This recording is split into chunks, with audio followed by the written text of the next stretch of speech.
The Daily Brad Devotions. Today's reflection with Pastor Jeff Eliscopides. Pastor Jeff, magandang morning. How you doing? Good morning, Brad, Ted. Good morning, Cha. Good morning po sa ating mga taga-subaybay. Ted, Cha, thank you lang sa pag-drop by at pagdalaw at pagkwentuhan nyo ng aking biyanan. Na-appreciate niya yung pagdalaw niya sa Buron. Amen. And again, ang ating pong pakikiramay sa pamilya po ni Mami Angie at kay Brad Jeff Eliscopides sa pagpanaw po ng kanyang hipag, no? Sabi ko nga kay Mami Angie, Mami, mga bagay po na napakahirap nating sagutin, humihingi tayo ng paliwanag, may mga katanungan tayo, but definitely, God's perfect time, yung sagot makukuha din po natin. Amen.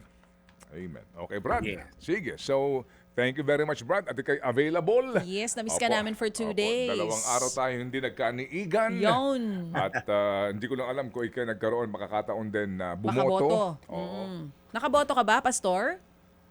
Unfortunately, hindi. Dahil sunod-sunod yung ating commitment nung araw na yon. Merong interfaith religious gathering ang sa SMX. Alas 8 yung Brad, Ted. So, inabot na ako ng tanghali doon. Then, may wedding ako nung araw din na yung alas 3. Oo. So, sunod-sunod. sige. Then, kaya hindi tayo nagkita dahil papunta akong wedding. Oo. Di ba, naunawaan din naman namin and yun lang, importante din magpaano ka. Kung hindi ka nakaboto nitong nagdaang barangay election, kinakailangan mo na magpalista ulit dahil burado ng pangalan mo sa listahan ng mga botante. Sa lahat ng mga hindi nakaboto ngayon, ha? Kung hindi kayo bumoto po nung last barangay elections, burado na po ang inyong pangalan sa list of voters para po sa 2028 elections. Kaya po, alright, kayo You po... have to register Yeah, again. Yes po. Sige.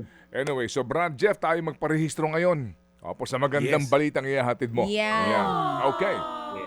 Brad, Ted, medyo related lang tong pag-uusapan na natin para naman mga tao nasa election mode pa rin. Ano bang gagawin natin pagkatapos ng halalan bilang, alam mo yon, may takot sa Diyos at may relasyon sa Diyos. At tatapos na nga po election, may nanalo, of course, may natalo, may masasaya, mayroong malungkot. Ang tanong lang po ngayon bilang mga tagasunod ni Kristo, yan.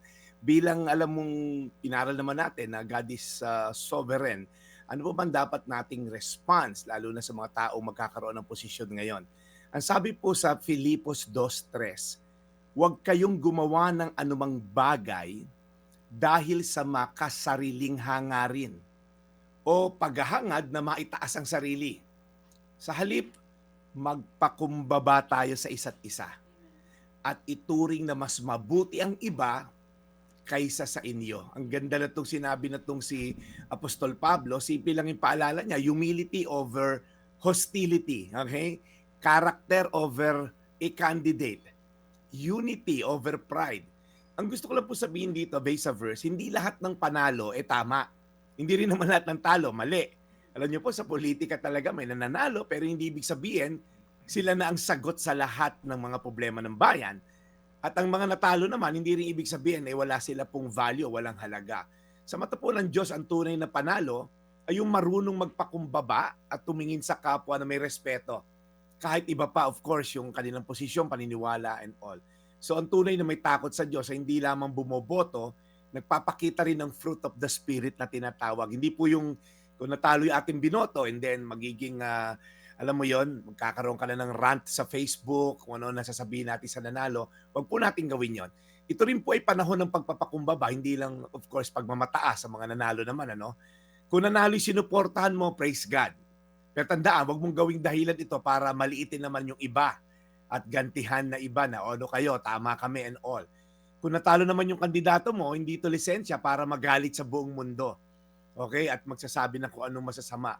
Ang sagot ay hindi protesta o pagmumura, pagbabash, pagrarant, kundi panalangin at pagkakaisa. Sabi po ni Paul, in humility, value others above yourselves. Ibig sabihin, mas piliin natin maging peacemaker kaysa maging keyboard warrior. Okay?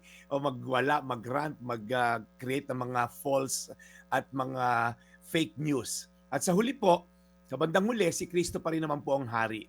Ang gobyerno ay mahalaga pero hindi itong ultimate hope natin.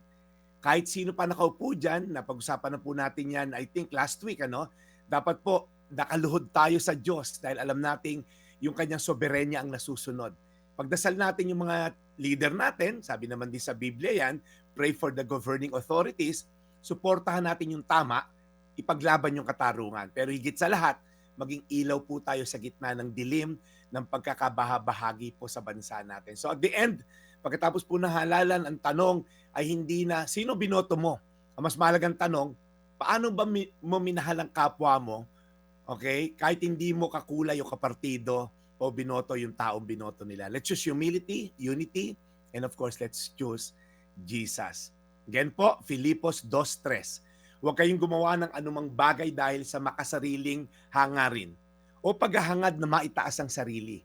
Sa halip, magpakumbaba kayo sa isa't isa at ituring na mas mabuti ang iba kaysa sa inyo. Tayo manalangin, Panginoon, bagamat mahirap sundin itong kautusan sa Biblia, pero posible po ito. Yung humility po ay isang karakter po na Christ-like, kumbaga.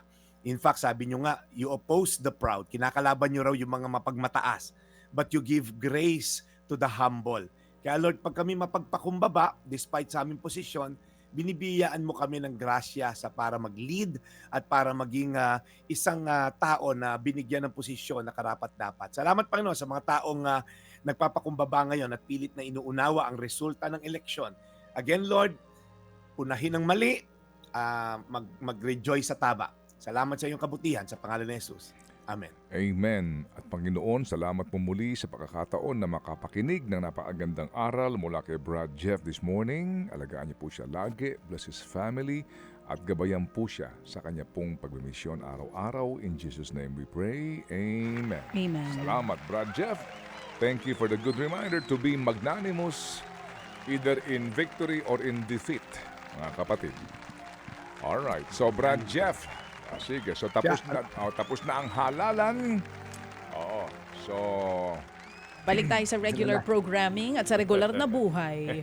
At nawang ang mga naipangako, matupad po lahat. Amen. Sabi nga ng Nandyan- Bilang Pilipino campaign ng News 5, bayan sana ang ipanalo. At Yeah. bayan ang manalo. Ngayong may mga bagong leader po tayo. Bago ba? Yun ang next question ito eh. okay. Oo. Sige, okay, Brad. Maraming salamat, Brad. Tinatanong daw ni Chacha ano spelling ng magnanimous. Hindi, ang gusto ko nga sana sabihin, Magnum lang yung alam ko. May bago na naman akong Magnanimity. check sa Google. Magnanimous. Unanimous. Magnanimity. Oo. Yan. Yan. Naman. Ang hirap na spelling siya. Di ko rin naintindihan yun. Oo nga Okay, eh. yun na lang yun. Basta OUS yung dulo niya.